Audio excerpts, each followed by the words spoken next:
Quel genre de service? Divers, c'est assez compliqué.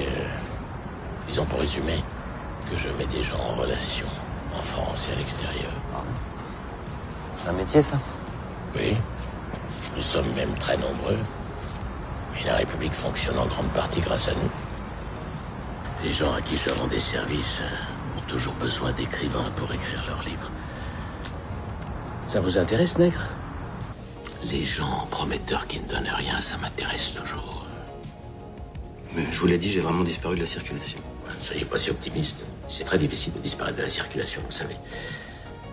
Dites-moi, notre rencontre au casino, ce n'était pas un hasard, n'est-ce pas? Et comment vous avez eu ma nouvelle adresse? Personne ne l'a. Je vous l'ai dit, c'est très difficile de disparaître de la circulation. Ça peut même attirer l'attention. Comment vous expliquer? Un État moderne est en tension permanente. Des factions concurrentes qui ont des objectifs parfois opposés.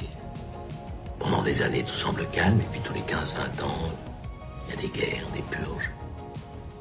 Aujourd'hui, il se trouve que nous sommes à la veille d'un état de guerre. Nous sommes en guerre. La plupart des guerres civiles sont invisibles. Et surtout, ce type de guerre a toujours été une affaire d'initiés. Alors aujourd'hui, qui se bat contre qui? Ce serait trop long à vous expliquer, très ennuyeux. Pour moi qui ne suis pas initié, c'est ça? C'est ça. J'aurais besoin de vos services à présent. Vous allez simplement m'écrire un livre. Un livre d'appel à l'insurrection. Personne ne saura que c'est vous qui l'avez écrit. Vous avez une contrainte quand même, une seule. Condamner la violence contre les personnes et conseiller vigoureusement les sabotages en tout genre. Centrale électrique, voies de chemin de fer, ligne téléphonique, même les antennes télé si ça vous inspire. Imagine que j'ai un ami député. Il tient absolument à faire passer une loi. La loi, évidemment, n'est qu'un prétexte. Ce qui est important, c'est que la loi va le faire exister, lui. J'imagine. Eh bien, il aimerait bien que quelqu'un, un expert, si possible, écrive quelque chose pour dire que sa loi est mauvaise, inutile, contraire à l'esprit de la République. Si un autre livre paraît pour le soutenir, c'est encore mieux. Ça veut dire que sa loi a un écho dans l'espace public. Et s'ils sortent sur le même sujet 3, 4, 5 livres, c'est encore mieux. Autre cas de figure, un livre paraît et dérange quelqu'un. On va me demander de faire écrire 2, 3, 4 livres sur le même sujet. Pour démentir? Non, pas pour démentir, pour brouiller le message du premier livre. Pour qu'il ne soit qu'un son de cloche parmi un concert de cloches et qu'on finisse par dire à chacun sa vérité. La liberté d'expression est plus efficace que la censure pour rendre inaudible ce que le pouvoir n'a pas envie qu'on entende. Et ta confidence? Oui, mon secret. L'espace public n'existe pas. Ce sont des gens comme moi qui le fabriquent.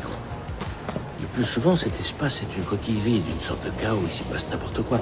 Moi, par petites touches, je l'oriente, je le façonne. Tiens, un bel objet, non? Ça nous a coûté un bras.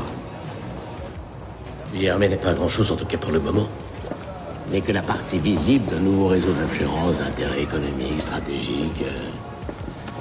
Il me gêne, enfin, il nous gêne. Parce que toi non plus, tu n'es pas grand-chose. Voilà. Nous sommes que des petites parties d'un tout plus vaste. En fait, la coexistence de nos deux réseaux est impossible. Le but, pour le moment, c'est de faire passer l'IRM pour un incapable. Je lui ai même préparé un surnom pour la presse, le Machiavel des bacs à sable. Je vais m'en servir dans les prochains jours, tu verras. Et le livre? Tu viens d'écrire l'appel à l'insurrection d'un groupe de gauchistes surveillé par la police depuis des mois. Le groupe de Louis surveillé par la police? Par plusieurs services même. Des écoutes, des filatures, des agents infiltrés, toute la panoplie.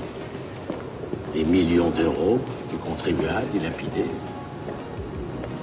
Vous n'êtes pas journaliste politique, ça n'existe pas le journalisme politique. Vous ne savez rien. Et puis quand vous savez quelque chose, vous ne pouvez pas le dire. Que savez-vous de l'organisation mondiale Bilderberg, moi je n'en avais jamais entendu parler, qui réunit chaque année les personnages les plus influents du monde? Vous connaissez ça, vous? Non. Bon, bah voilà. Ah bon? Et donc si je ne suis pas journaliste, je suis quoi d'après vous? Ah bah j'en sais rien, moi. Quelque chose qui s'apparenterait plus aux commentateurs sportifs. Vous commentez des matchs et puis vous faites des pronostics. Aujourd'hui, la politique, c'est trois choses qui n'ont pratiquement aucun rapport. D'abord, c'est l'exercice du pouvoir. L'exercice du pouvoir, c'est surtout la disparition du pouvoir des élus et une administration qui essaye d'organiser comme elle le peut sa propre ruine. Demandez plutôt à notre ami Copeau. Ensuite, C'est la compétition entre les responsables politiques. Et c'est là-dessus que vous écrivez, mademoiselle. Qu'un tel passe devant un tel dans un sondage, que Dupont batte Durand au cours d'une élection si elle avait lieu aujourd'hui, etc., etc., etc. Ça s'apparente à chroniquer la première division de football, qui est l'idéologie démocratique. Les gens font semblant de croire qu'ils ont une prise sur ces processus. Ah, vous pouvez pas dire ça, non. Il y a quand même des différences de programme. Oui, bien sûr, la droite communique sur la prévention des faits divers, pendant que la gauche sort le mariage homosexuel de son chapeau. Et puis c'est tout. Hein. Je suis très ouvert, je n'ai rien contre l'un ni contre l'autre. Vous vous rendez bien compte que ça a un peu à voir avec ce qu'on appelle la politique. Disons que le ministre est d'accord avec moi et comprend le préjudice qu'il t'a causé. Mais tu comprends aussi que les amitiés, les alliances doivent évoluer avec le temps.